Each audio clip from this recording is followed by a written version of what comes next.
तो hello welcome back guys, स्वागत है आपका फिर से हमारे एरा एनिमे एक्सप्लेन चैनल पर। और आज हम देखेंगे यूनिवर्सिटी के सीजन 3 के एपिसोड नंबर 5 को। बाकी के एपिसोड के लिंक आपको डिस्क्रिप्शन में मिल जाएगी, तो बिना किसी देरी के जानते हैं कहानी को एपिसोड नंबर 5 के। तो एपिसोड 5 स्टार्ट होता है बोन और फूची से, जहाँ पर फूची बोन से पूछता है कि मिजुआ की मॉम यहाँ पर क्या कर रही है। अच्छा हुआ मिजुआ को यहाँ पर ले आए और हम उसे बता सकते हैं असल में क्या हुआ था। इस पर बोन फूची को रोकते हुए बोलता है कि मिजुआ ने अपनी मॉम को सच में चाकू मारा था और वो जो चीज मिजुआ की मॉम इजुमी का नाटक कर रही है असल में एक नौकर है। पर फूची बोन से बोलता है कि ऐसा नहीं हो सकता, मैंने सारे नौकर्स को मार दिया था और ब्लैक वन ने भी यही कहा था। जिस पर बोन फूची से बोलता है कि शायद तुमसे कुछ छूट गए होंगे। अब फूची के ब्लैक वन को आवाज लगाने पर वहाँ पे कोई नहीं आता। अब बोन फूची से बोलता है कि वे मिजुआ की मॉम को जिंदा कर दे। जिस पर फूची थोड़ा रुक जाता है, पर बोन उसे समझाता है कि तुम हमेशा जिंदगी के पक्ष में रहते हो। अब बोन की यह बात सुनकर फूची मिजुआ की मॉम को जिंदा करने लगता है और हम लोग देखते हैं कि मिजुआ की मॉम जिंदा नहीं होती। जिस पर फूची बोलता है कि वे जिंदा क्यों नहीं हो रही, क्या इसकी वजह यह है कि उसके शरीर में एक नौकर है। जिस पर बोन बोलता है कि ऐसा कभी नहीं हुआ, एक आत्मा जो अपने शरीर में वापस न आ सके, एक नौकर केवल एक चलती फिरती लाश होती है। अब मिजुआ की मॉम बोलती है कि वह मिजुआ से बता दे कि असली माँ जा चुकी है। अब बोन के पूछने पर मिजुआ की मॉम बोलती है कि मुझे इस रूप में कुछ चीजें करनी है। अगर वे चीज नौकर से तो वे थोड़ा इवॉल्व हो चुके होंगे। ऐसे लोग जरूर होंगे जिन पे हमने ध्यान नहीं दिया। और बोन फूची से बोलता है कि वह इजुमी पर नजर रखे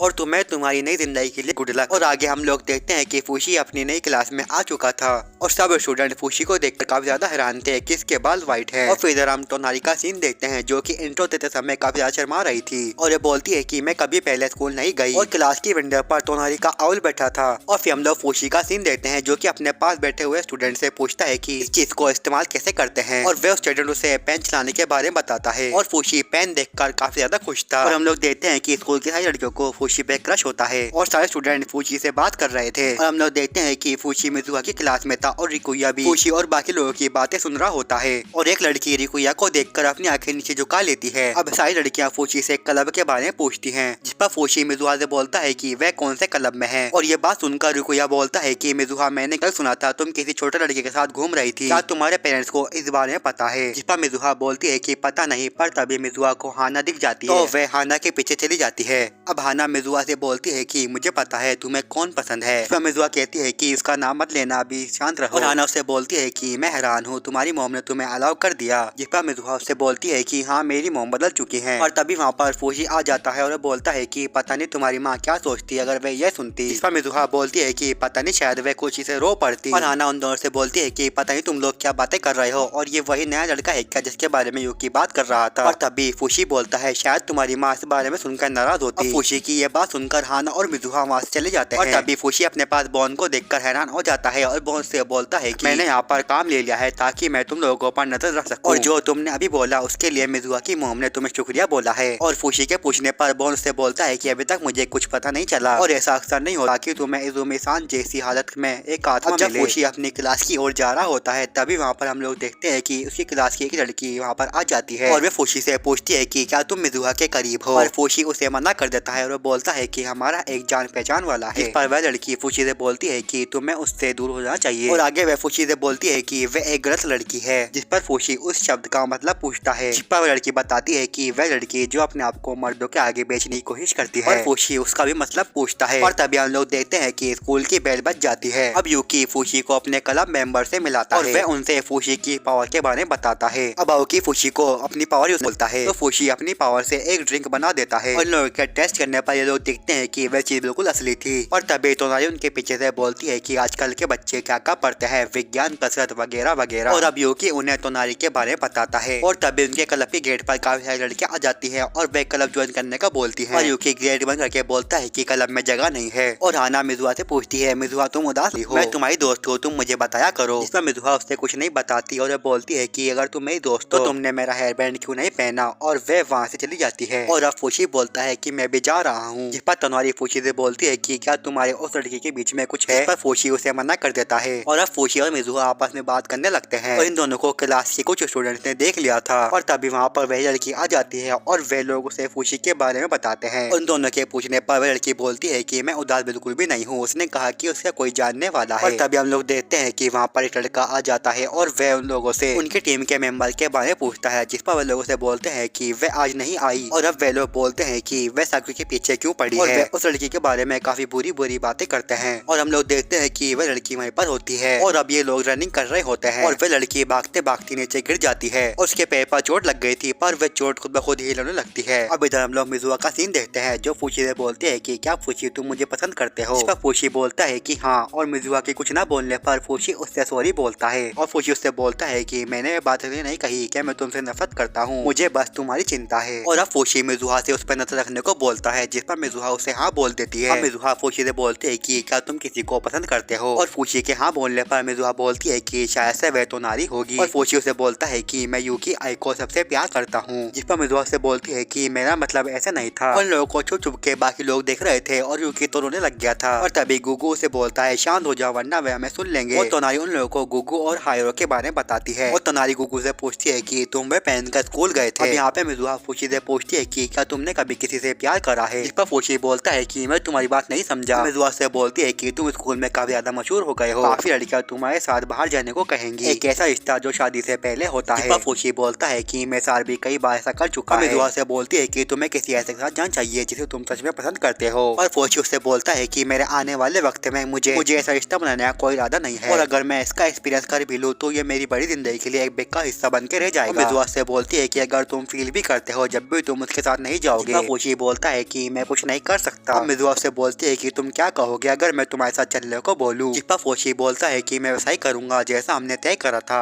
मैं किसी के साथ नहीं जाऊंगा। जिस पर मिजुआ उससे बोलती है कि क्या हो अगर कोई पास का तुम्हें पसंद करता हो। जिस पर फूची उससे बोलता है कि वह कुछ ना करे मैं यही चाहूंगा और मिजुआ और फूची वहाँ से चले जाते हैं। और यहाँ पर यूकी इन दोनों को देखकर काफी ज्यादा रो रहा था और बोलता है कि उन दोनों की बात बन चुकी है। हाना यूकी को मोटिवेशन देती है और बोलती है कि उसे मेहनत करनी चाहिए और यूकी भी ये सुनकर काफी ज्यादा जोश में आ जाता है। फिर बाद के सीन में बॉन गुगु से बोलता है क्या तुम्हारे मास्क के बारे में किसी ने कुछ कहा। गुगु से बोलता है कि किसी ने मुझे वहाँ पर कुछ भी नहीं कहा। काजू मिस्टर गुगु से बोलते हैं तुम्हें अपना चेहरा ठीक कराने के लिए डॉक्टर से बात करनी चाहिए और हायरो तुम्हें नकली दांत बनाने के लिए डेंटिस्ट के पास जाना चाहिए। और काय से पूछने पर वह बोलता है कि मैं एक कारखाना बनाना चाहता हूँ और काजू मिस्टर से बोलता है कि हमारे पास इतने पैसे नहीं है। पर बॉन उसे बोलता है कि फाउंडेशन हमारी हेल्प करेगी। और फिर हम लोग सुबह का सीन देखते हैं जहाँ पर फूची मिजुआ की मॉम इजुमी पर नजर रख रहा था और अब फूची मार्च और गुगु से मिलता है और तभी तोनारी वहाँ पर आके बोलती है तुम कहा थे यूं मत कहना कि तुम मिजुआ के साथ थे। जिस पर गुगु फूची से पूछता है क्या ये सच है और तोनारी फूची से बोलती है तुम्हें उसके साथ नहीं जुड़ना चाहिए। और तभी बाहर से आवाज आती है और हम लोग मैसार को देखते हैं जो कि उन सबके लिए काफी सारे गिफ्ट लाया था। और गुगु और हायरो उससे बोलते हैं कि मुझे एक साइकिल चाहिए। मैसार उनसे बोलता है खुद जाके खरीद लो। और आगे मैसार बोलता है मिनोकर्स के जाने के बाद मुझे लगता है कि दुनिया मुझसे प्यार करती है। और फूची इन सबको देख के बोलता है ये सब भी शांत है। अब आइको फूची से स्कूल जाने को बोलती है और फिर हम यूकी को देखते हैं जो मिजुआ से काफी ज्यादा हिम्मत करके उससे पूछता है क्या मिजुआ तुम्हारा कोई बॉयफ्रेंड है। और आगे यूकी बोलता है नहीं बस मैं जानना चाहता था ऐसी कोई बात नहीं है। और मिजुआ के हाँ बोलने पर बोलता है कि हाँ जरूर तुम्हारा तो होगा। मिजुआ यूकी से पूछती है तुम क्या करते अगर तुम किसी को पसंद करते जिसे तुम में इंटरेस्ट ना हो। जिस पर यूकी उससे बोलता है तुम क्या चाहती हो कि मैं क्या करूँ। जिस पर मिजुआ यूकी से बोलती है कुछ मत करना। जिस पर यूकी से बोलता है अच्छा है यही तो सर दर्द है। और आगे यूकी बोलता है कि मैं नाटक करता कि मैंने कभी कुछ सुना ही नहीं क्योंकि ये काफी दर्द देता। और मिजुहा भी यूकी के बात से एग्री करती है और बोलती है कि मुझे पता है कैसा लगता है यूकी मैं तुम्हें समझ सकती हूँ। और तभी हाना उन्हें बोलती है तुम लोग क्या ड्रामे कर रहे हो। अब पूछे तोनारी से बोलता है मिजुहा एक आम लड़की है तुम्हारा सुबह क्या मतलब था। और तोनारी उसे बोलती है कि हाँ वे बिल्कुल आम लगती है जैसे कहाकू और हयासा शुरुआत में और तुम्हें कभी पता नहीं चलेगा कि वे कब तुम्हें चाकू मार देगी। पर फूची उसे बोलता है मुझे पता है तुम्हें चिंता है पर अभी नौकर्स नहीं है तो तुम शांत रहो। तोनारी बोलती है मैं तुम्हें 100 साल से देखा है जब तुम एक कुर्सी पर लड़ रहे थे। वक्त काफी खराब था तुम्हारे जगने का इंतजार करते हुए ये भी नहीं पता था कि तुम कब जगोगे। लेकिन जब क्या होगा अगर वे तुम्हारे अंदर से तुम्हारी सब चीज चुरा ले जैसे तुम्हारे पिछले जन्म में हुआ था। तुम बॉन से फिर से खुदकुशी करवाओगे। क्या वह काहुकी की जगह लेने के लिए है क्योंकि वह जमीन पर नहीं आया। मुझे लगा था काहुको तुम्हारे अपनों में से एक है लेकिन फिर माँ के साथ ठीक है पर मुझे नहीं पता कि तुम्हें होना चाहिए। माँ शायद कुछ और सोचती अगर वह बड़ी होती। मुझे उन लोगों के साथ क्यों घुलना मिलना है जिन्होंने मुझे मारा था। जिस पर फूची उसे बोलता है तुम ऐसा क्यों कहोगी हमने सभी नौकर्स को मार दिया है। जिस पर तोनारी उसे बोलती है कि मैं बस मानना चाहती हूँ कि ये दुनिया सच में शांत है हम इसी दुनिया में जिएंगे और इसी में मरेंगे। पर फूची उसकी ये बात सुनकर उसे घूरने लगता है। जिस पर तोनारी उसे बोलती है कि क्या हुआ मुझे लगा था ये इरादा था जब तुमने हमें दोबारा जिंदा करा ये मत कहना कि तुम वह बात सोच रहे थे। और फूची तोनारी का हाथ पकड़ के बोलता है मैं तुम्हें साबित कर दूंगा कि वही स्वर्ग है जिसकी हम उम्मीद कर रहे थे। और फिर हम लोग एक पार्क का सीन देखते हैं जहाँ पर छोटी बच्चे झूले पर झूल रही होती है और ये एपिसोड यहाँ पर खत्म हो जाता है। तो दोस्तों आपको ये एपिसोड कैसा लगा मुझे कमेंट में जरूर बताना। मैं मिलता हूँ नेक्स्ट वीडियो में, तब तक के लिए बाय एंड टेक केयर।